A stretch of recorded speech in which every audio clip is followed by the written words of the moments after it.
Oke, selamat malam Bapak Ibu yang dikasihi Tuhan. Kita berkumpul kembali di acara kelas pendalaman Alkitab Perdatam, dan malam hari ini adalah sesi yang ketiga dari topik kesesatan manusia. Malam hari ini akan dibawakan oleh Ibu Renia Nasaragi. Mari kita mulai dengan doa. Bapa di dalam surga, kami datang kepada Tuhan. Mohon berkat-Mu, mohon pimpinanmu Tuhan, supaya kami boleh menerima pencerahan pikiran dan kami boleh belajar untuk mempelajari lebih dalam lagi tentang kesesatan manusia. Tuhan, berkati Ibu yang kami menyampaikan pemaparan. Tuhan berikan hikmat supaya kami semua bisa belajar dengan baik. Tuhan, terpujilah nama-Mu, di dalam nama Yesus Kristus kami berdoa. Amin. Selamat malam Bapak Ibu. Kedengaran ya Pak?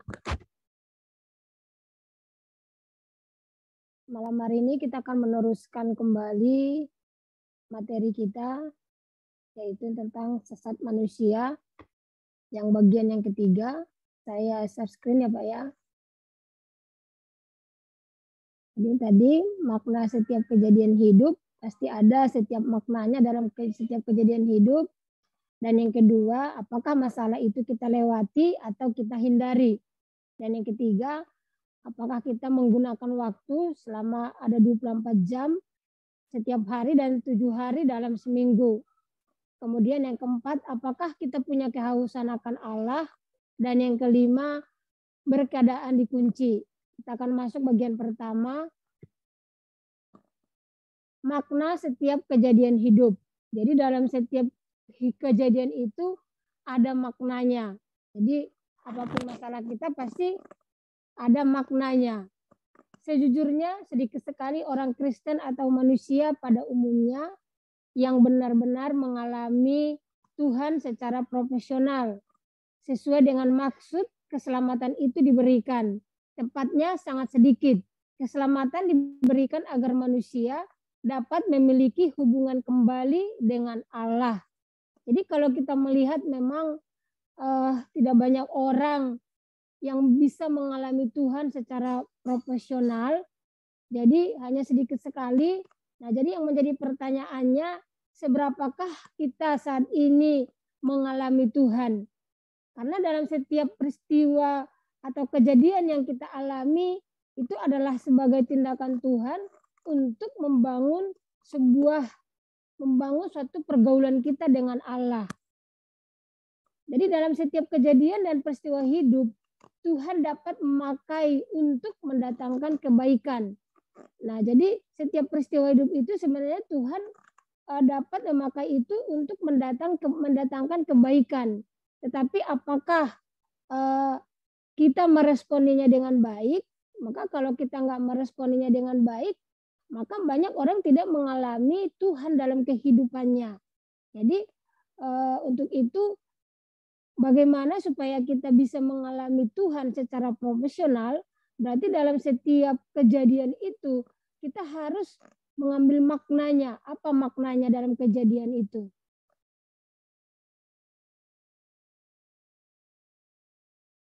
Kita percaya bahwa segala kejadian ada dalam kendali Tuhan, sepengetahuan Tuhan, seizin Tuhan, dan selalu ada maksud. Tetapi ada banyak orang Kristen yang tidak berani memaknainya. Setiap kejadian hidup pasti ada maknanya.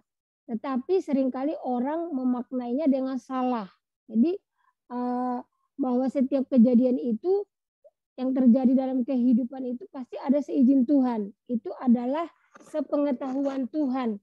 Tetapi bagaimana kita memaknainya? Apakah kita memaknainya dengan benar atau kita memaknainya dengan salah? Berarti kalau kita memaknainya dengan benar, pasti hidup kita akan menjadi benar. Tetapi kalau memaknainya kita dengan salah, maka kehidupan kita akan menjadi salah. Jadi sesungguhnya dalam setiap kejadian, kita harus mampu menangkap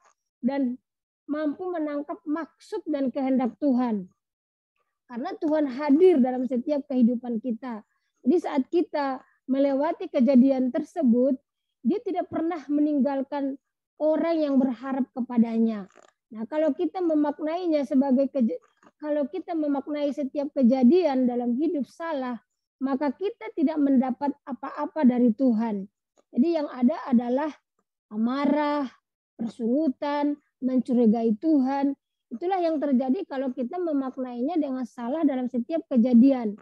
Tetapi kalau kita memaknai setiap kejadian itu dengan benar, pasti ada maksud dan rencana Tuhan dalam setiap kejadian itu.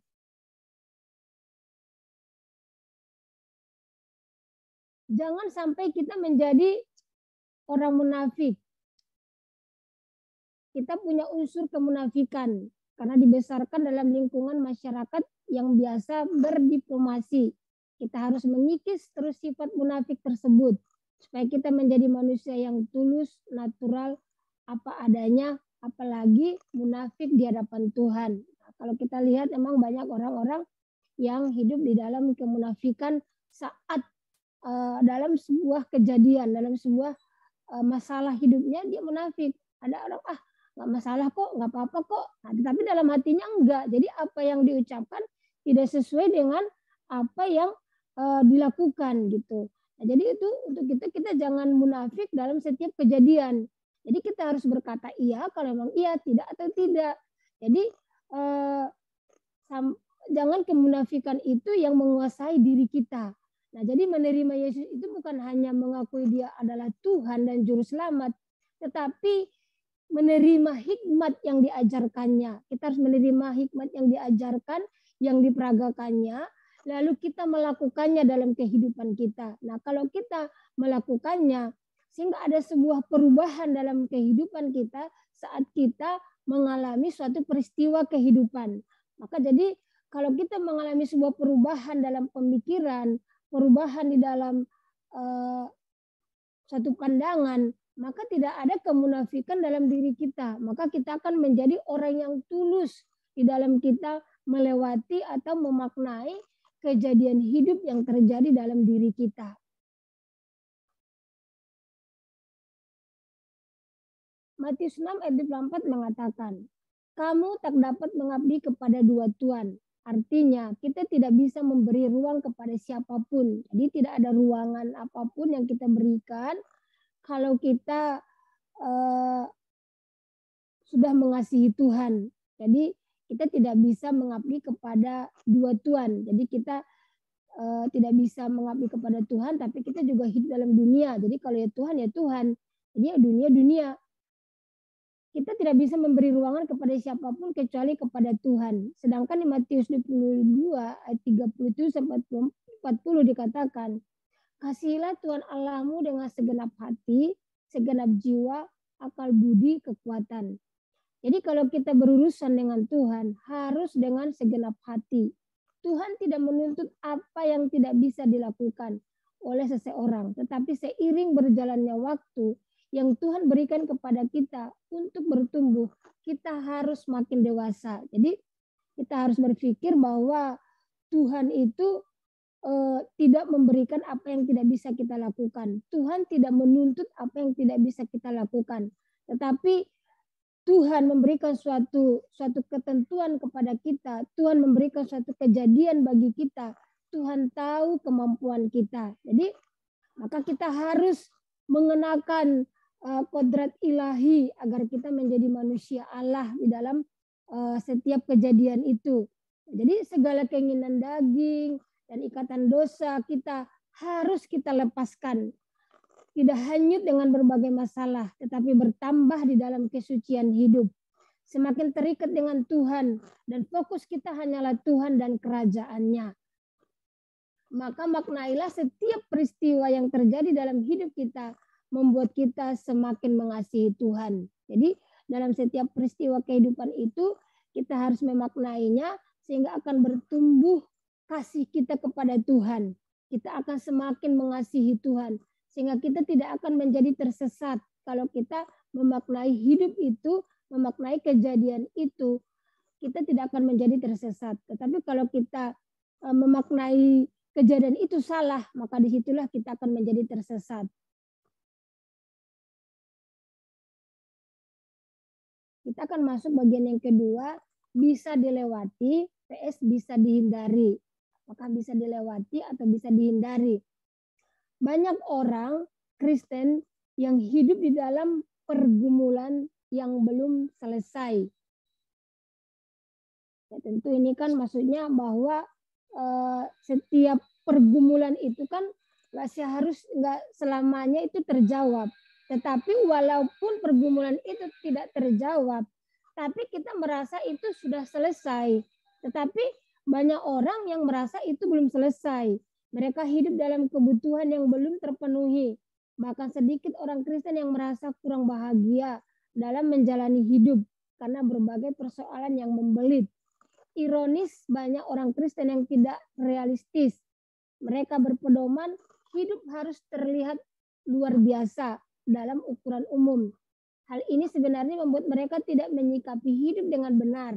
Maka sulit diajar kebenaran dan memikirkan kekekalan. Nah, jadi banyak orang berpikir bahwa hidup ini jangan ada masalah. Hidup ini jangan ada persoalan. Hidup ini harus wah gitu. Hidup ini harus terlihat hebat gitu. Nah, jadi kalau mengikut Tuhan itu maunya orang jangan ada masalah, jangan ada persoalan. Tetapi mengikut Tuhan itu harusnya hidup ini menjadi hebat, menjadi wah gitu. Nah, jadi karena apa? Karena memiliki cara pandang yang salah dengan pedoman bahwa hidup harus terlihat luar biasa. Maka kalau orang berpandangan seperti ini, maka sulit untuk diajarkan kebenaran. Sulit untuk diajarkan oleh firman Tuhan. Sulit untuk memahami firman. Sulit untuk masuk kebenaran. Nah, jadi memiliki pemikiran bahwa setiap persoalan itu harus ada jalan keluarnya sesuai dengan keinginannya sendiri. Nah, jadi jika belum menemukan jalan keluarnya, merasa hidupnya kurang bahagia. Ya kan? Jadi kalau dalam sebuah persoalan itu dia belum menemukan jawabannya, belum ada jalan keluarnya, nah dia tidak akan merasa bahagia. Hidupnya merasa tidak bahagia. Nah, tetapi sesungguhnya setiap persoalan yang kita hadapi bukan berarti harus ada jalan keluarnya. Nah, tetapi yang menjadi ucapan yang kita lakukan bahwa bagaimana kita bisa melewati persoalan itu, bagaimana kita bisa melewati masalah itu. Jadi dengan kita berpikir bagaimana kita bisa melewati masalah itu walaupun belum ada jawaban dari persoalan itu, maka di sanalah kita akan mampu bertahan dalam keadaan. Tapi kalau kita selalu berpikir bahwa setiap persoalan itu, setiap kejadian itu harus ada jalan keluarnya, maka kita merasa tidak akan bahagia dalam hidup ini. Kita tidak akan merasa tenang dalam hidup ini. Tetapi kalau kita berpikir bahwa setiap persoalan itu tidak mesti harus ada jawaban. Tetapi yang penting bagi kita, bagaimana kita bisa melewatinya.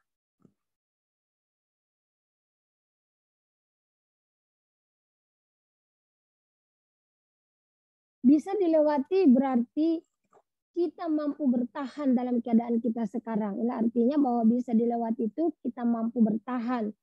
Walaupun dalam persoalan atau masalah berat, kebutuhan belum terpenuhi, doa yang belum terjawab, dan kita setia dan kita tetap setia kepada Tuhan. Nah, ini yang sesungguhnya yang harus pada kita supaya kita tidak menjadi tersesat. Kita tidak mencurigai Dia, tidak bersungut-sungut, dan kita tahu bahwa Tuhan sedang menuntun kita kepada kekekalan. Sebab masalah ini menyempurnakan dan mendewasakan, tentu dengan landasan berpikir bahwa persoalan-persoalan kita memang diizinkan Tuhan. Jadi setiap kesulitan itu, kalau kita menganggap bahwa setiap kesulitan itu merupakan bagian hidup kita, kalau kita itu mengakui sebagai pengikut Kristus. Jadi kalau kita mengakui bahwa kita sebagai pengikut Kristus, jadi kesulitan itu adalah merupakan bagian dari hidup kita. Karena apa? Karena Kristus pun menderita, iya kan? Nah, jadi kalau kita mau dipermuliakan bersama dengan Kristus, kita harus mau menerima penderitaan itu sebagai ujian bagi kita. Jadi tidak ada persungutan, tidak ada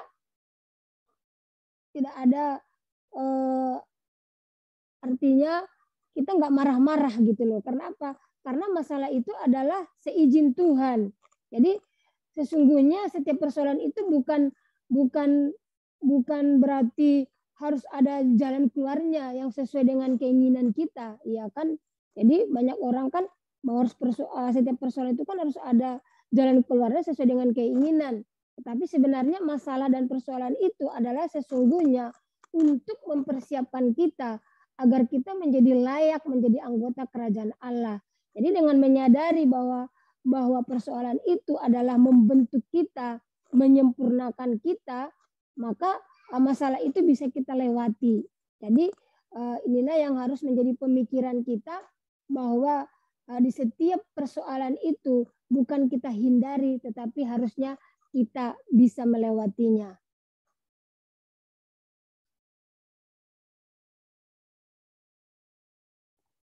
Kesulitan-kesulitan adalah bagian hidup yang tidak harus kita jalani. Firman Tuhan mengatakan, saudara-saudara yang kekasih, janganlah kamu heran akan nyala api siksaan yang datang kepadamu sebagai ujian. Nah, jadi ini jelas dikatakan dalam firman Tuhan bahwa kita tidak bisa menghindari kesulitan, seolah-olah ada sesuatu yang luar biasa terjadi atas kamu. Sebaliknya bersukacitalah sesuai dengan bagian yang kamu dapat dalam penderitaan Kristus, supaya kamu juga boleh bergembira dan bersukacita pada waktu Ia menyatakan diri. Berarti kita memang harus menghadapi kesulitan, bahkan penderitaan. Jadi kita harus tidak ada orang sebagai pengikut Kristus itu terhindar dari persoalan, terhindar dari masalah. Jadi kalau kita mengikut Kristus, berarti harus kita siap untuk kita menderita. Kenapa tadi di sini katakan bahwa penderitaan itu adalah suatu ujian bagi kita. Apakah kita tetap setia kepada Tuhan atau kita menghindari masalah itu. Jadi kalau kita menghindari masalah, berarti itu membuktikan bahwa ketidaksetiaan kita. Nah memang kalau kita lihat kan kita pernah Tuhan Yesus memang pernah berdoa, Tuhan kalau boleh kiranya cawan ini berlalu. Pernah Tuhan Yesus berdoa seperti itu, tetapi pada akhirnya dia berkata, bukan kehendakku yang jadi, tapi kehendakmu lah yang jadi. Artinya bahwa Tuhan Yesus tidak menghindari lagi masalah itu, tetapi dia menerima keadaan itu, menerima peristiwa itu, karena memang itu tidak bisa dihindari. Nah kan banyak orang menghindari masalah ya, karena masalah itu sebenarnya kita nggak bisa hindari ya, tetapi bagaimana kita bisa masalah itu kita lewati. Nah kadang-kadang kan orang berusaha menghindari masalah, maka banyak orang kan pindah kerja ke sana kemari, karena tidak mau ada masalah di sini dia pindah ke sini, ada masalah dia pindah ke sini. Kemudian orang bisa juga pindah gereja, kenapa? Karena nggak mau punya masalah, ya kan? Padahal dia tahu di sana pun ada masalah gitu loh. Jadi karena dia tidak mau melewati masalah, yang dia adalah menghindari, maka banyak orang-orang pindah-pindah gereja, terus kerjanya pindah pelayanan gitu. Kenapa? Karena tidak mau melewati masalah. Jadi kalau kita seperti itu, kita tidak akan menjadi dewasa. Jadi kita tidak akan bisa menjadi pengikut Kristus yang setia.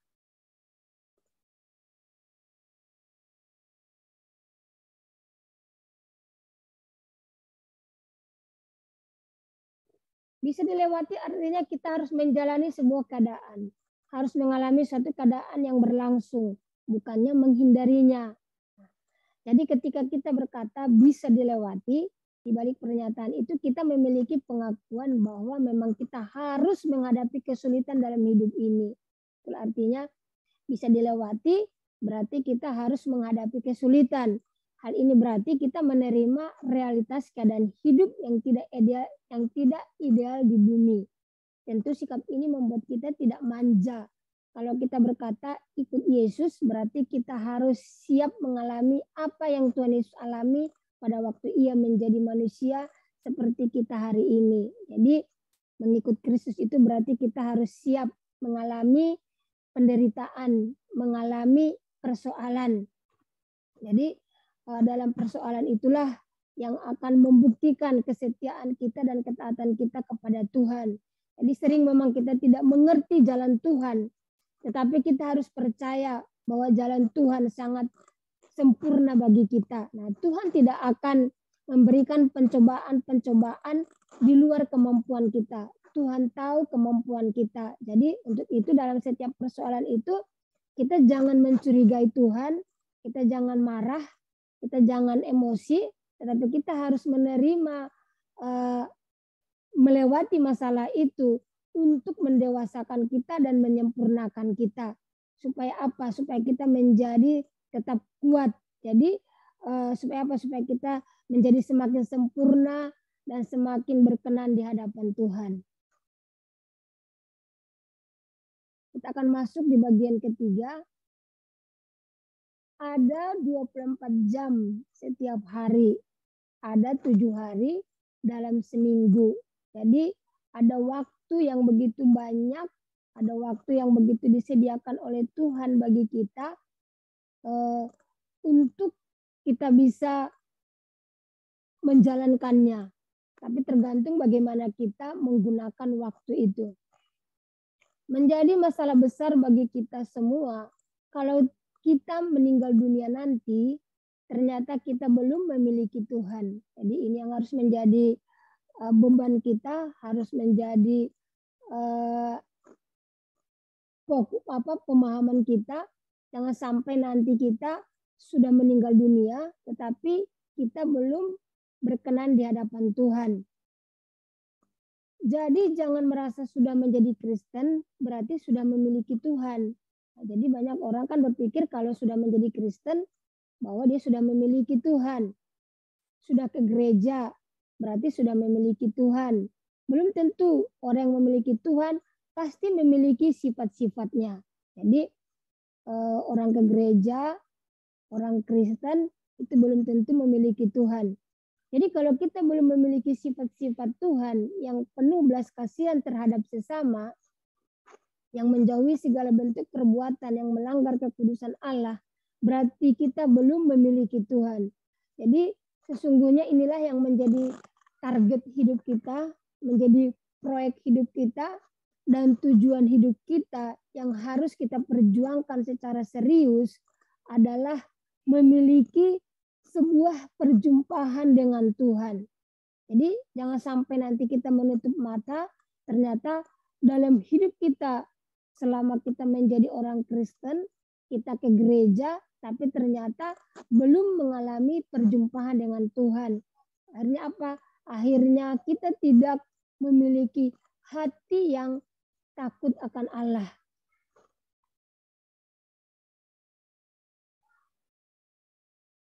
Kita harus menyadari bahwa memiliki Tuhan itu menuntut kesungguhan. Ya, jadi ada kesungguhan, ada keseriusan.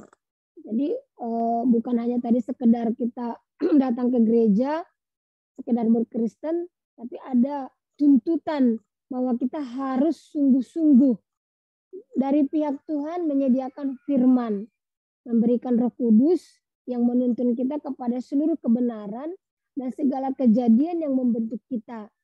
Tetapi dari pihak kita dibutuhkan respon. Jadi ada respon kita.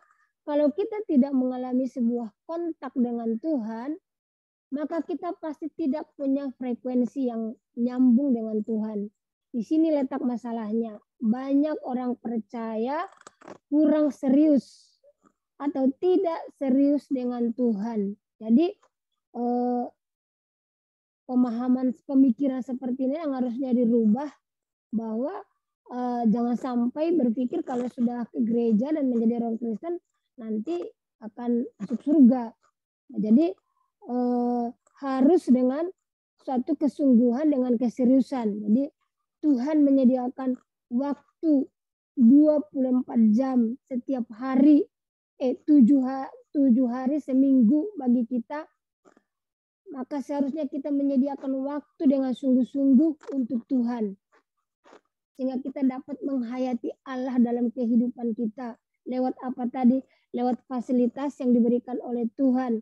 Yaitu dengan apa? Dengan lewat firman Tuhan. Yaitu dengan Roh Kudus yang akan menuntun kita. Dan peristiwa kehidupan. Jadi jangan menganggap ringan atau sepele tentang hal ini. Jangan sampai kita meninggal dunia, kita belum berkenan. Karena kita akan nanti menghadap tahta pengadilan Tuhan. Nah, jangan sampai saat kita menghadap tahta pengadilan Tuhan, keadaan kita belum berkenan di hadapan Tuhan. Karena apa? Karena nanti di tahta pengadilan Tuhan, semua itu akan dibuka oleh Tuhan. Jadi tidak ada yang bisa ditutupi. Jadi karena itu kita harus memakai waktu yang Tuhan berikan kepada kita untuk kita semakin sungguh-sungguh menghayati Tuhan dalam kehidupan kita.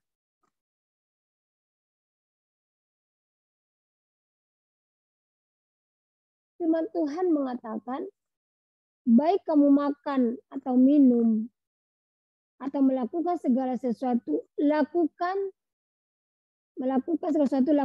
semuanya itu untuk kemuliaan Allah. Jadi tidak ada yang sesungguhnya yang kita lakukan dalam hidup ini, yang kita lakukan untuk diri kita. Tetapi semua yang kita lakukan itu adalah untuk Tuhan. Itu tertulis di dalam 1 Korintus 10:31.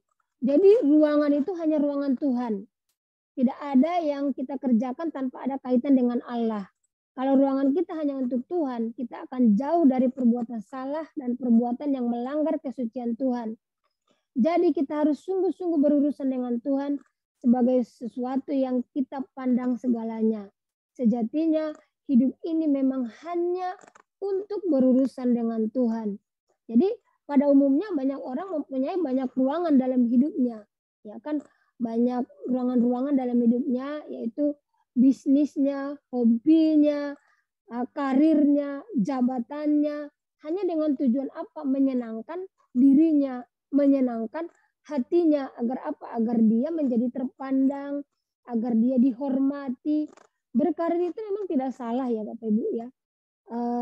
Punya jabatan itu tidak salah. Punya kedudukan itu juga tidak salah. Tetapi apakah semua itu adalah, jadi yang menjadi masalah kalau itu semua kita kejar hanya untuk kesenangan kita, hanya untuk kepuasan diri kita.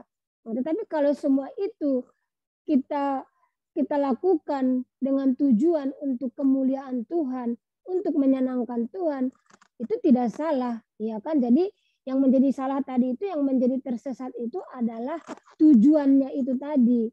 Tujuannya apa karir kita, tujuannya apa jabatan kita, tujuannya harta kita, tujuannya kekayaan kita apa? Apa itu untuk kesenangan kita, untuk kebanggaan kita, untuk kehebatan kita, supaya kita dihargai, supaya kita dihormati. Nah, di situ yang salahnya. Tapi kalau itu adalah tujuannya untuk menyenangkan Tuhan, untuk kemuliaan Tuhan, itu tidak menjadi masalah. Nah, jadi inilah yang harus menjadi pemahaman kita supaya kita tidak menjadi tersesat. Karena sehebat apapun kita dalam hidup ini, itu hanya sementara. Jadi sesungguhnya umur yang kita gunakan itu, umur yang singkat ini, 70-80 ini, sesungguhnya ini adalah untuk persiapan kita untuk kekekalan nanti. Jadi bukan untuk kesenangan-kesenangan kita di dunia ini, tetapi untuk untuk kekekalan nanti.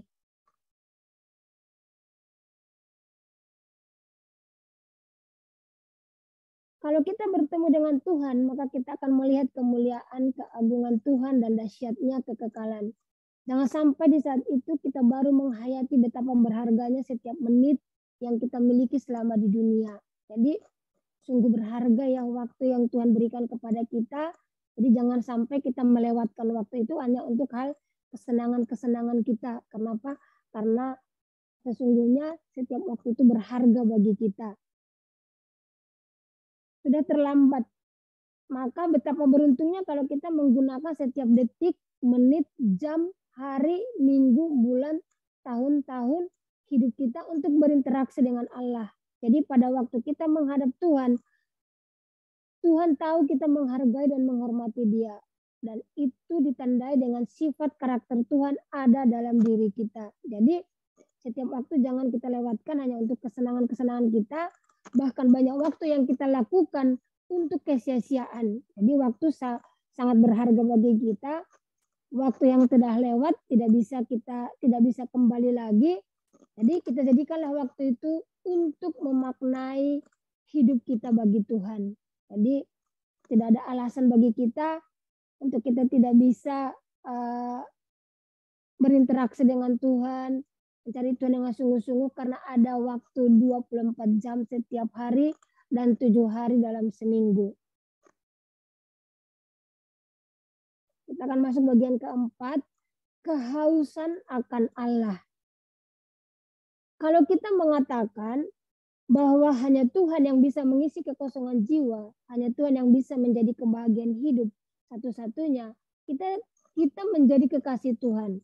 Kalau kita menjadi kekasih Tuhan, kita tidak usah minta perlindungan Tuhan, karena Tuhan pasti sudah melindungi kita. Ya kan? Jadi kalau kita sudah menjadi kekasih Tuhan, kita tidak perlu lagi meminta, pasti Tuhan akan melindungi kita. Tidak usah minta berkat Tuhan, karena Tuhan tahu apa yang kita perlukan.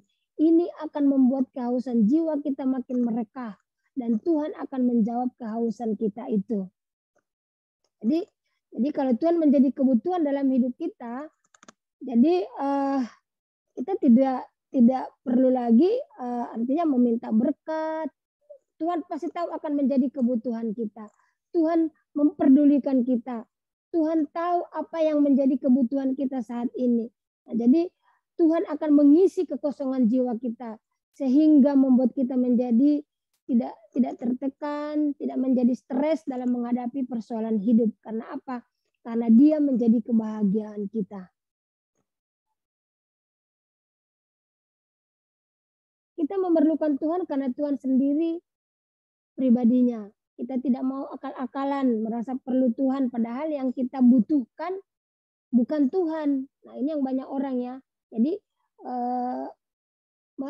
punya akal-akalan. Jadi seolah-olah membutuhkan Tuhan, padahal bukan Tuhan yang dibutuhkan, tetapi yang dibutuhkan adalah apa? Adalah berkat-Nya dan kuasa-Nya. Kebahagiaan kita bukan karena masalah kita diangkat atau bukan karena kita tidak punya masalah. Kebahagiaan kita itu karena Tuhan saja. Kita harus fanatik dalam hidup ini. Tuhan tahu kita benar-benar membutuhkan Dia secara pribadi dan menjadikan Dia kebahagiaan kita. Atau kita hanya memanfaatkan kuasa-Nya. Jadi kita harus betul-betul menjadi fanatik dengan Tuhan. Jadi bukan kita membutuhkan kuasa-Nya saja, bukan membutuhkan berkat-berkat-Nya, tetapi yang kita butuhkan adalah pribadinya Tuhan. Kalau pribadinya Tuhan yang kita butuhkan, maka akan membuat kita tidak tersesat. Orang yang haus akan Allah mencintai Allah, karena Allah objek cinta satu-satunya. Inilah mestinya kita bangun. Mengapa tidak bisa? Karena kita melepaskan diri dari ikatan percintaan dunia. Karena kita tidak melepaskan diri dari ikatan percintaan dunia. Jadi kalau kita nggak melepaskan diri dari ikatan percintaan dunia, jadi kita tidak bisa punya kehausan akan Allah. Kita tidak akan bisa mencintai Allah. Pemazmur berkata, sebaliknya dagingku dan hatiku habis lenyap. Gunung batuku dan bagianku tetaplah Allah selama-lamanya. Kita harus memiliki hanya satu, Tuhan. Dia menjadi harta kita, kekayaan kita, kemuliaan kita. Ini yang menjadi kesukaan hidup kita. Jadi yang kita butuhkan dalam hidup ini adalah Tuhan saja. Dan karena ini juga pemazmur berkata bahwa sekalipun dagingku habis lenyap, gunung batuku, jadi Tuhanlah yang menjadi bagian hidupnya. Maka jadi janganlah kita merasa malang dalam hidup ini kalau kita dalam keadaan kesulitan, tidak punya apa-apa, hidup pas-pasan, nah, kita merasa malang dalam hidup ini. Jadi karena apa? Karena Tuhanlah menjadi harta dan kekayaan kita dan menjadi kemuliaan kita. Jadi orang yang malang itu adalah orang yang tidak punya Tuhan. Jadi kalau kita merasa malang dalam hidup ini karena masalah dan persoalan, jadi itu adalah orang yang tidak punya Tuhan.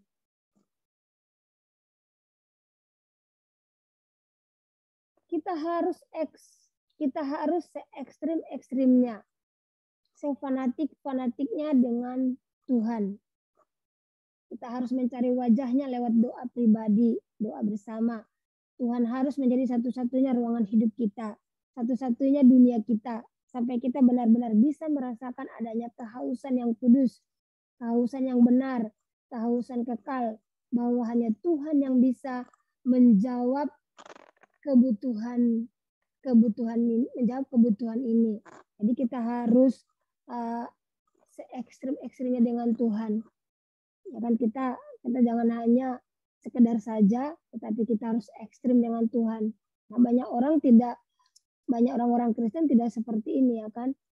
Jadi tidak fanatik dengan Tuhan. Jadi banyak ruangan-ruangan yang ada dalam hidupnya, ya kan, banyak ruangan-ruangan yang bukan Tuhan.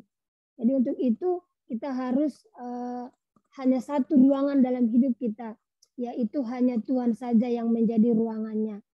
Supaya apa? Supaya kita bisa merasa puas dalam hidup ini. Tapi kalau masih ada ruangan-ruangan yang lain dalam hidup kita, kita tidak pernah merasa puas dalam hidup ini.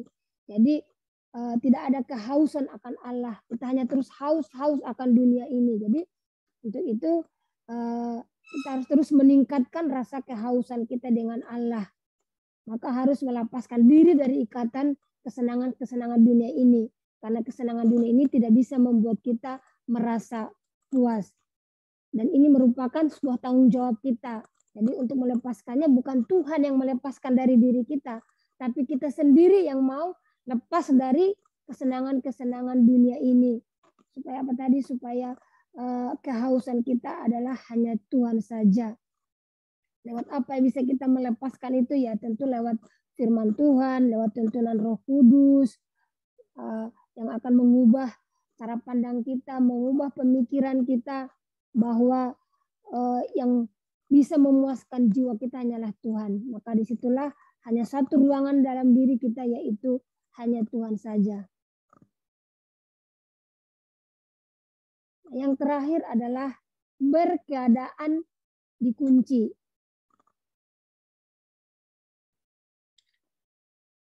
Sebenarnya manusia dikunci dengan satu keberadaan, bahwa manusia tidak bisa hidup tanpa Tuhan. Itulah sebabnya ada kehausan dalam jiwa manusia yang bisa dipenuhi oleh, yang tidak bisa dipenuhi oleh apapun dan siapapun. Jadi kalau kita dikunci oleh suatu kebenaran dan dikunci oleh Tuhan, maka kehausan jiwa kita tentu hanya Tuhan. Tetapi kalau kita tidak dikunci oleh Tuhan, maka banyak kehausan-kehausan, kesenangan-kesenangan yang membuat kita tidak pernah merasa puas dalam hidup ini. Ada kehausan dalam jiwa manusia yang hanya bisa dijawab oleh Tuhan. Dalam percakapan dengan perempuan Samaria di Perigi Yakub dekat kota Sykhar, Tuhan Yesus mengatakan, barang siapa minum air ini, ia akan haus lagi. Barang siapa minum air yang akan kuberikan kepadanya, ia tidak akan haus untuk selama-lamanya. Hidup yang kekal. Jadi kalau kita lihat kan cerita bahwa perempuan Samaria ini adalah perempuan yang kehausan. Di sana diceritakan bahwa dia punya 5 suami, yang artinya kan berarti tidak pernah merasa puas, tidak ada kepuasan. Nah, tetapi di sini tadi Tuhan Yesus menawarkan bagaimana supaya dia merasa puas dan dia tidak haus lagi. Tuhan menawarkan hidupnya.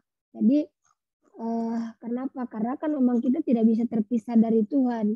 Jadi mengapa kita harus dikunci oleh keberadaan kita Tuhan? Karena memang kita tidak bisa terlepas dari Tuhan. Karena Tuhan menciptakan kita segambar serupa dengan Dia. Yang artinya bahwa sesungguhnya bahwa hidup kita ini harus untuk Tuhan. Kesenangan kita itu adalah untuk Tuhan. Dalam pernyataan Tuhan Yesus di ayat tersebut, Tuhan Yesus menunjukkan bahwa manusia sebenarnya berkeadaan dikunci.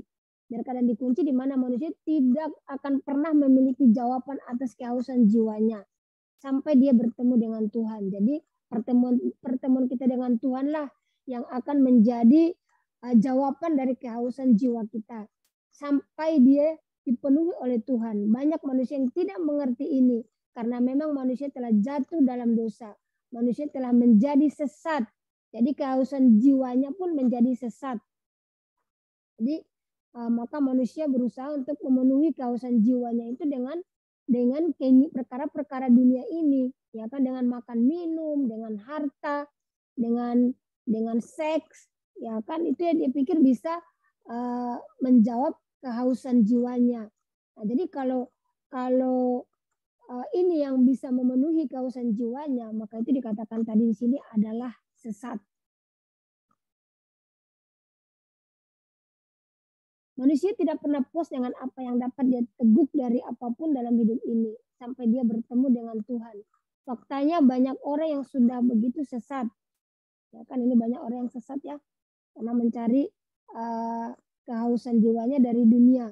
Sampai mati tidak pernah mengerti adanya kehausan yang mestinya hanya bisa dijawab oleh Tuhan. Keselamatan dalam Yesus Kristus membuka rahasia kehidupan ini.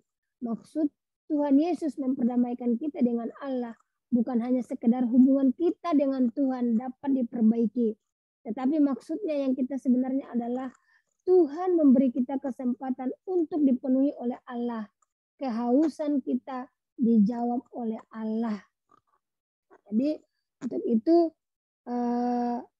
kalau kehausan kita itu pada perkara-perkara dunia ini, kita nggak akan pernah puas dalam hidup ini. Tapi kalau kehausan kita itu akan Allah, maka kita akan bisa menjadi ada kepuasan dalam hidup kita. Nah, untuk itu kita tidak boleh terus kehausan akan hidup ini. Maka kita harus melepaskan diri dari ikatan kesenangan dunia ini.